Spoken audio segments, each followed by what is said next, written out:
Hello, my name is Connie Amari, and I am the author of Sacred Journey to Ladyhood, a woman's guide through her rite of passage. I am also a psychotherapist in private practice in Raleigh, North Carolina. I'm coming to you today because I want to talk to you personally about ways to reduce marital conflict.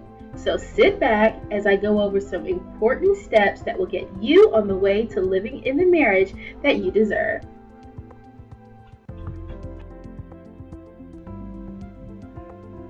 Step number 1, set ground rules.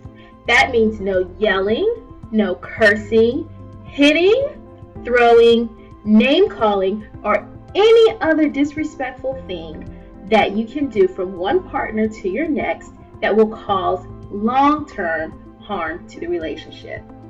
You also have to be very careful about watching your tone and the way that you say things. Particularly when we get angry, our voices tend to elevate and our tone seems to become more threatening and intimidating. We have to be careful about that because we don't want our spouse to do the same to us. You also have to be very careful about the times that you talk, the times that you choose to have conversations. Some people work better in the morning, some people work better in the evening. It seems like in marriages, we tend to get so used to our patterns and we sometimes take for granted that our spouse might know what we need. But it might be very important to have this conversation up front so that you can know what are the best times and the best ways to get to your partner. I know for me personally, my husband prefers for me to have conversations with him earlier on in the day because later on he's been working all day and he's tired and he's not very comfortable having a very intense conversation at midnight when he gets off of work. So, setting ground rules, we're going to respect each other by no name calling, we're going to watch the way that we say things, and we're going to pick an appropriate time to address conversations, especially when they're difficult.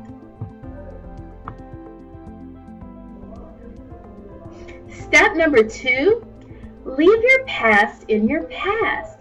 Come on, people. Now, marriages are made up of imperfect people because guess what? We are all imperfect people. We all make mistakes.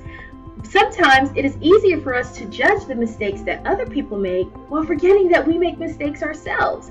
Well, the problem that arises here is that you stay in a vicious cycle of blaming and lack of forgiveness and lack of just coming into your best selves, and you can't even motivate your partner to become into their best selves because you're so busy fixated on their weaknesses and the shortcomings that they have bestowed. So remember that you want to be forgiven for your shortcomings, so you also have to be willing to forgive the shortcomings of other people. So, as I said before, don't forget to leave your past in your past.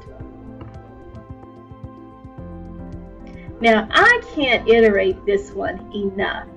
Step 3, keep your problems to yourself. We're used to socializing, especially with women, and when we're having a hard time with our significant others, we have a tendency to kind of step out and maybe talk about them a little bit and share details that we probably wouldn't share if we weren't angry with them at the time. Well, guess what happens? While you're busy clearing yourself and getting things off of your chest and just, connecting with your girlfriend or your mom or your cousin or whatever it is about whatever problem that you're having, they're developing a judgment. And so when you're over your relationship problems, they're going to still have a bias and they're going to have an opinion. And a lot of times their opinion is going to be based off of their experiences and not your experiences.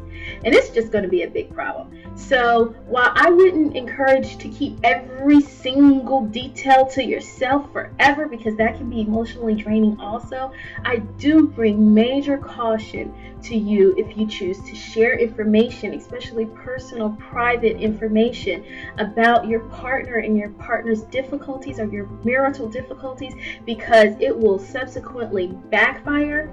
It will cause a problem between the other people and your partner, and it just will not make for a healthy long-term relationship. So please, please, please keep your problems to yourself. Finally, treat each other with respect. Step number 4, treat each other with respect. Sometimes we get so caught up in our feelings and our emotions and whatever it is that we're experiencing at that time that we forget the central human foundations that compose a healthy relationship. And that is the ability to handle conflict in a healthy way. So if you're mad at your partner right now, it's not okay for the rules to change and you call him out of his name, or you be disrespectful, or just say things that are really hurtful and below the belt. Essentially, you have to be able to hold your head up high and walk around with integrity about yourself, irrespective of what your partner is doing. You have to have respect. Respect is the essential foundation of any healthy long-term relationship. So if you want to reduce your marital conflict, you have to remember the importance of having respect for your partner at all times.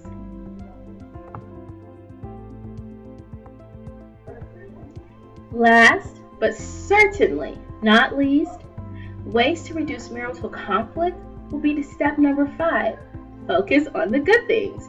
I mean, at the end of the day, no matter how messy your partner might be, no matter how much little money they might make, or the way they might even treat you sometimes when they're around their friends. I don't know whatever your conflict is, but no matter how bad it is or what it is, there are some good things that your partner does or you wouldn't be with him or her. So it's a good idea to kind of get into the practice of focusing on those things. Where your partner might lack one area, they're exceptionally strong in another area. And if you choose to focus only on those things that are negative, you're not going to be able to benefit from those things that are positive. Again, put yourself in this situation. Do you like when people only focus on your negatives, or would you like for people to address you from a strengths-based perspective? So, here are your tips for ways to reduce marital conflict. Set ground rules. Leave your past in the past. Keep your problems to yourself. Treat one another with respect. And focus on the good things. Thank you, and have a great day.